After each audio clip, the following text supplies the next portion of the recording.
มีคนคอมเมนต์มาหลายว่าให้เฮ็ดอาหารลาวให้เบิ่งแน่ถ้าผู้ใดติดตามข่อยมาดนก็สิฮู้ว่าข่อยเฮ็ดอาหารลาวอยู่บางเมนูที่ข่อยเฮ็ดข่อยก็บ่ได้ระบุเนาะว่ามันคืออาหารลาวหรืออาหารอีสานเพราะว่าเรื่องนี้มันเป็นเรื่องที่ละเอียดอ่อนบ่ว่าทั้งอาหารลาวแล้วก็อาหารไทยอีสานหลายๆเมนูมันก็คือเมนูเดียวกันเลยบ่ได้ระบุว่ามันเป็นอาหารชาติใดบ่อยากให้ไผรู้สึกว่าเฮาเคลมอาหารเขาเจ้านะแต่เมนูที่ข่อยเฮ็ดในมื้อนี้เป็นเมนูเฉพาะและทุกคนก็ฮู้เลยว่ามันคืออาหารลาวที่จริงคนลาวบางคนก็บ่เคยกินซ้ำลาบมักจองเพราะว่ามันเป็นพืชทางภาคใต้ของลาวมักจองเฮ็ดได้ทั้งอาหารคาวและก็ขนมหวานแต่แบบขนมหวานข่อยยังบ่เคยเฮ็ดจักเทื่อข่อยเป็นคนมักกินลาบเทาหั่นนะทุกคนสิหาเทามาลาบอยู่นี่ก็คือสิบ่ได้เนาะข่อยก็เลยเอาหมักจองมาลาบแทนเทารสชาติของลาบหมักจองก็บ่แตกต่างกับลาบเทาปานใดเพราะว่าเครื่องที่ใส่ในลาบหมักจองก็คือเครื่องเดียวกันและเมนูนี้ข่อยเฮ็ดกินได้ปีละเทื่อทุกคนอยากฮู้บ่ว่าย้อนหยังย้อนว่าถ้าเอาผักในสวนมาเฮ็ดบ่ว่าจะเป็นหมักถั่วหมักเขือหัวสิไข่หมักพริกแล้วก็หัวหอมแม่นเก็บมาแต่สวนทั้งหมดเลยและเนื้อสัตว์ที่ข่อยใส่ลาบหมักจองก็สิมี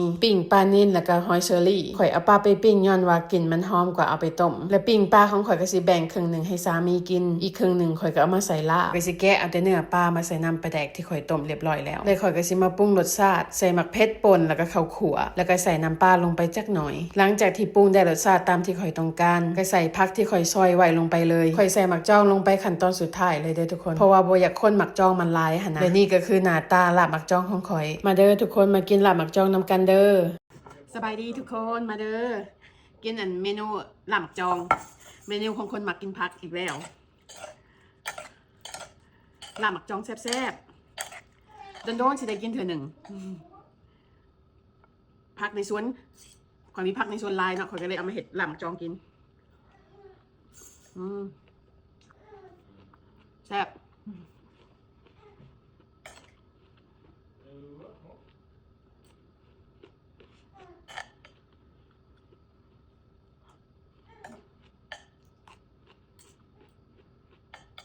ลาบหมักจ้องแซ่บ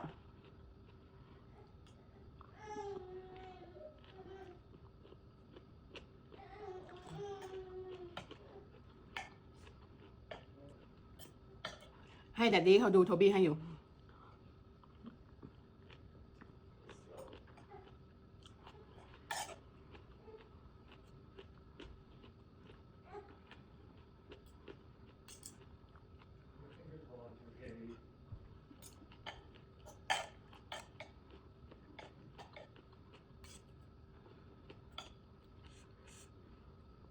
แซ่บเลยทุกคน